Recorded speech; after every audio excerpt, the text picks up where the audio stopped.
മോദിയുടെ ഗ്യാരണ്ടി പുതിയ കേരളം എന്ന മുദ്രാവാക്യം ഉയർത്തി എൻ.ഡി.എ സംസ്ഥാന ചെയർമാനും ബി.ജെ.പി സംസ്ഥാന അധ്യക്ഷനുമായ കെ സുരേന്ദ്രൻ നയിക്കുന്ന കേരള പദയാത്ര ഇന്ന് തിരുവനന്തപുരത്തേക്ക് പ്രവേശിക്കുകയാണ്. തിരുവനന്തപുരം ജില്ലയിലേക്ക് പ്രവേശിക്കുകയാണ്. എന്തായാലും തെക്കൻ ജില്ലയിലേക്ക് ആദ്യമായാണ് പദയാത്ര എത്തുന്നത്.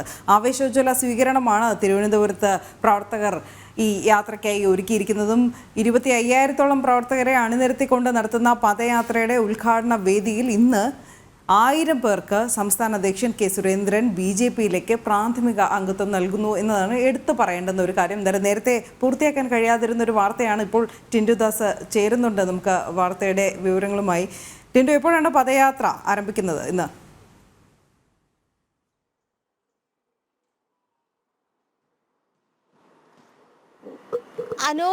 ആദ്യമായിട്ടാണ് തെക്കൻ ജില്ലയിലേക്ക് പദയാത്ര പ്രവേശിക്കുന്നത്. തിരുവനന്തപുരത്ത് ആദ്യം എത്തുന്നത് ആറ്റിങ്ങ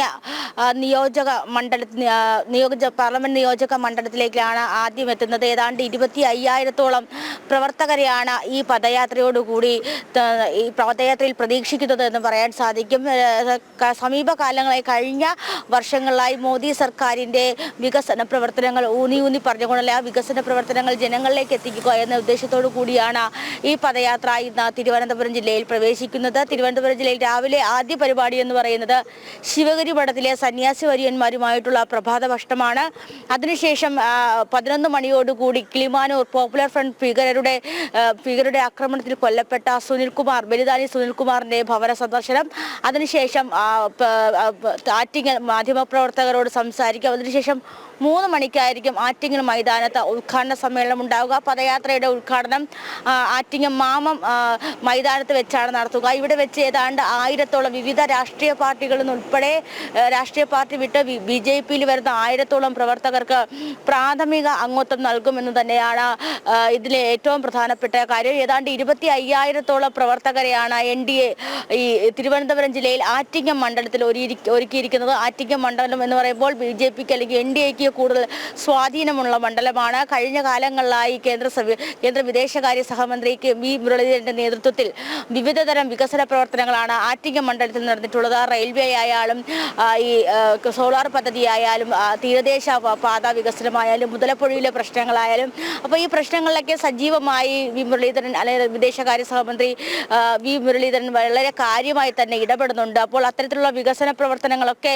ഊന്നി പറഞ്ഞുകൊണ്ട് ആ വികസന പ്രവർത്തനങ്ങളൊക്കെ ജനങ്ങളിലേക്ക് എത്തിക്കുക എന്ന ഉദ്ദേശവും കൂടിയാണ് ആറ്റിങ്ങ നിയോജക മണ്ഡലത്തെ സംബന്ധിച്ചിടത്തോളം ഉള്ളത്.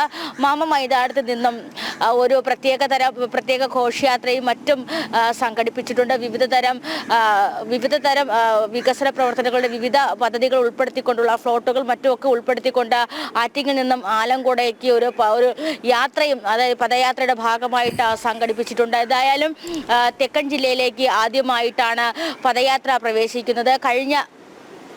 കഴിഞ്ഞ ജില്ലകളിലൊക്കെ വളരെ ആവേശോജ്വലമായ സ്വീകരണമാണ് പ്രവർത്തകരും അതുപോലെ തന്നെ ജനങ്ങളും സമ്മതിദായകരും ഈ പദയാത്രയ്ക്ക് നൽകിയിട്ടുള്ളതെന്ന് മനസ്സിലാക്കാൻ സാധിക്കും. ആറ്റിങ്ങൽ മണ്ഡലത്തെ തിരുവനന്തപുരത്ത് ആറ്റിങ്ങൽ നിയമമണ്ഡലത്തേക്ക് എടുത്തു പറയുമ്പോൾ ബി.ജെ.പിക്ക് അതുപോലെ എൻ.ഡി.എക്ക് ഏറ്റവും കൂടുതൽ സ്വാധീനമുള്ള മണ്ഡലമാണ്. അതുകൊണ്ട് തന്നെ ഇവിടെ അധികം പ്രവർത്തകർ അല്ലെങ്കിൽ നമ്മൾ പ്രതീക്ഷിക്കുന്നതിലധികം പ്രവർത്തകരെ ഒത്തുകൂട്ടാൻ കഴിയുമെന്ന ആത്മവിശ്വാസത്തിലാണ് ഈ ജില്ലയിലെ എൻ.ഡി.എ നേതാക്കൾ അടക്കമുള്ളത്. അപ്പോൾ ഈ ജില്ലയിലേക്ക് ബി.ജെ.പി സംസ്ഥാന അധ്യക്ഷൻ സുരേന്ദ്രൻ നയിക്കുന്ന പദയാത്ര കടന്നു വരുമ്പോൾ എൻ.ഡി.എയുടെ നേതൃത്വത്തിൽ വിപുലമായ ആവേശോജ്വലമായ സ്വീകരണമാണ് ഒരുക്കിയിട്ടുള്ളത്. എന്തായാലും 3 മണിയോടുകൂടിയാണ് ഈ ആറ്റിങ്ങൽ മാമം മൈതാനത്ത് പദയാത്രയുടെ ഉദ്ഘാടന ചടങ്ങ് നിർവഹിച്ചിട്ടുള്ളത്. തുടർന്ന് വിവിധ സാംസ്കാരിക മേഖലയിൽ നിന്നുള്ള പ്രമുഖരുമായി കൂടിക്കാഴ്ച നടത്തും. വിവിധ മേഖലയിലുള്ള ആൾക്കാരുമായി സംസാരിക്കും. അവരുടെ പ്രശ്നങ്ങൾ വിവിധ തരത്തിലുള്ള പ്രശ്നങ്ങൾ ചർച്ച ചെയ്യുക. അത്തരത്തിൽ ആറ്റിങ്ങൽ മണ്ഡലത്തെ സംബന്ധിച്ചിടത്തോളം നിലവിലുള്ള പ്രശ്നങ്ങൾ ചർച്ച ചെയ്ത് നല്ലൊരു അല്ലെങ്കിൽ നല്ലൊരു വികസന തുടക്കത്തിലേക്കായിരിക്കും പോകുന്നത്. ഏതാണ്ട് നമുക്കറിയാം 2,478 കോടിയോളം രൂപയാണ് കേന്ദ്രം ഇത്തവണ ബജറ്റിൽ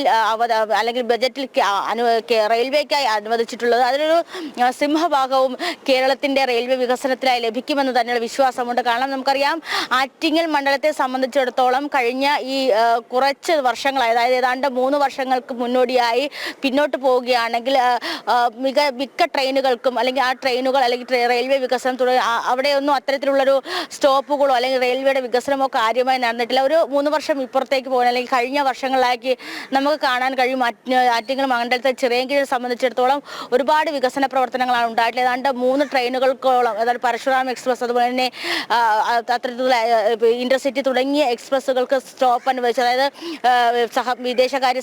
കേന്ദ്ര വിദേശകാര്യ സഹമന്ത്രി വി മുരളീധരന്റെ സഹായത്തോടു കൂടി അല്ലെങ്കിൽ അദ്ദേഹത്തിന്റെ ഇടപെടലോടുകൂടി സ്റ്റോപ്പുകൾ അനുവദിച്ചു. അതോടൊപ്പം തന്നെ മറ്റ് ആരോഗ്യ മേഖലയിലെ വികസന പ്രവർത്തനങ്ങൾ, അതുപോലെ തന്നെ മുതലപ്പുഴയിലെ വിഷയങ്ങൾ സമഗ്രമായി ഇടപെട്ടു. നമുക്കറിയാം, കഴിഞ്ഞ കാലങ്ങളിലൊന്നും മുതലപ്പുഴ പോലുള്ള പ്രദേശങ്ങളിൽ ഇത്തരത്തിൽ അപകടങ്ങളും മറ്റും സംഭവിക്കുമ്പോൾ സംസ്ഥാന സർക്കാരിന്റെ ഭാഗത്തു നിന്നൊരു ഇടപെടൽ ഉണ്ടായിട്ടില്ല. പക്ഷേ കഴിഞ്ഞ തവണ 2 തവണയാണ് കേന്ദ്ര ഫിഷറീസ് വകുപ്പ് മന്ത്രി പുരുഷോത്തം ഉൾപ്പെടെയുള്ള മന്ത്രിമാർ ഈ മേഖലകൾ സന്ദർശിച്ചിരുന്നു. പ്രശ്നങ്ങളിൽ സമഗ്രമായ ഇടപെടലുണ്ടായി. കേന്ദ്രത്തിന്റെ ഭാഗത്തു നിന്നും സമഗ്രമായ അല്ലെങ്കിൽ വളരെ ആഴത്തിലുള്ള ഇടപെടൽ ഉണ്ടാവുകയും അവരുടെ വിഷയങ്ങൾ പഠിക്കാനും ഒക്കെ സാധിച്ചു. അപ്പോൾ അത്തരത്തിലുള്ള ഇടപെടലുകളൊക്കെ ഈ പ്രദേശത്ത് അല്ലെങ്കിൽ എൻ ഡി എയുടെ വികസന പ്രവർത്തനങ്ങളെയൊക്കെ സ്വാധീനിച്ചിട്ടുണ്ടെന്ന് വേണം മനസ്സിലാക്കാൻ. എന്തായാലും ഈ മേഖലയിലെ പ്രശ്നങ്ങളെ ഒരു പരിധിവരെ എൻ ഡി എയുടെ ഭാഗത്തുനിന്നും അല്ലെങ്കിൽ കേന്ദ്രത്തിന്റെ ഇടപെടൽ കൊണ്ടുവരാൻ നമുക്ക് ഇതിന്റെ രാഷ്ട്രീയം കൂടി പരിശോധിക്കേണ്ടതുണ്ട്. കാരണം ഈ 2 മുന്നണികൾക്കും സംസ്ഥാനത്ത് ഒരു ബദൽ എന്ന നിലയിൽ NDA കരുത്താർജിക്കുന്ന ഒരു സാഹചര്യം തന്നെയാണ് ഇപ്പോൾ സംസ്ഥാനത്തുള്ളത് എന്ന് സംശയം പറയാം. ഈ തൃശ്ശൂരിലൊക്കെ കഴിഞ്ഞ ദിവസങ്ങളിലൊക്കെ കോൺഗ്രസ് നേതാക്കളടക്കം പ്രതികരിക്കുന്നതിൽ കോൺഗ്രസും BJPയും തമ്മിലുള്ള നേർക്കുനേർ മത്സരമായിരിക്കും തൃശ്ശൂർ ഉൾപ്പെടെയുള്ള ജില്ലകളിൽ നടക്കുക എന്ന് പറയാൻ പോലും വിധം മാറിയിട്ടുണ്ട് കേരളത്തിലെ രാഷ്ട്രീയ സാഹചര്യം. ഈ കേരള പദയാത്ര ആരംഭിച്ചപ്പോൾ കെ സുരേന്ദ്രൻ അവകാശപ്പെട്ടതും അങ്ങനെ തന്നെയാണ്. പുതിയൊരു രാഷ്ട്രീയ സാഹചര്യത്തിലേക്ക് കേരളം എത്തുകയാണ്, രാഷ്ട്രീയ മാറ്റത്തിലേക്ക് കേരളം എത്തുകയാണ്. അതിൻ്റെ സൂചനകളാണ്, പ്രത്യക്ഷ സൂചനകളാണ് വന്നുകൊണ്ടിരിക്കുന്നത് എന്നുള്ള ഒരു അവകാശവാദം എൻ്റെ സംസ്ഥാന ചെയർമാൻ ഉന്നയിക്കുകയുണ്ടായി. അത് സാർത്ഥകമാക്കുന്ന വിധത്തിൽ തന്നെയാണ് നമ്മളിപ്പോൾ കാണുന്ന രാഷ്ട്രീയ കാഴ്ചകളും ഒരുപക്ഷെ സംസ്ഥാനത്ത് നിന്ന് എന്ന് നിസ്സംശയം പറയേണ്ടി വരുന്നു. വിവിധ മണ്ഡലങ്ങളിൽ അല്ലെങ്കിൽ ജില്ലകളിലുള്ള കാഴ്ചകളും ഏതാണ്ട് സമാനമായ രീതിയിൽ തന്നെയാണ്. അതായത് കഴിഞ്ഞ ലോക്സഭാ തെരഞ്ഞെടുപ്പിൽ നിന്നും സാധ്യതകൾ NDAക്ക് കൂടിയിട്ടുണ്ട് എന്ന് തന്നെയാണ് ഒരുപക്ഷെ എതിർ ചേരിയിലുള്ളവർ പോലും സമ്മതിക്കുന്ന ഒരു കാര്യം. ഈ നരേന്ദ്രമോദി പ്രധാനമന്ത്രി കേരളത്തിലേക്ക് എത്തിയപ്പോൾ എപ്രകാരമാണ് ആവേശോജ്വല സ്വീകരണം കേരളം നൽകിയത് എന്ന് നമുക്ക് മുമ്പിലുണ്ട്. അതിൽ സാധാരണക്കാരുമുണ്ട്, രാഷ്ട്രീയം മറന്ന് എല്ലാ ചേരിയിലുള്ളവരും ഉണ്ടായിരുന്നു.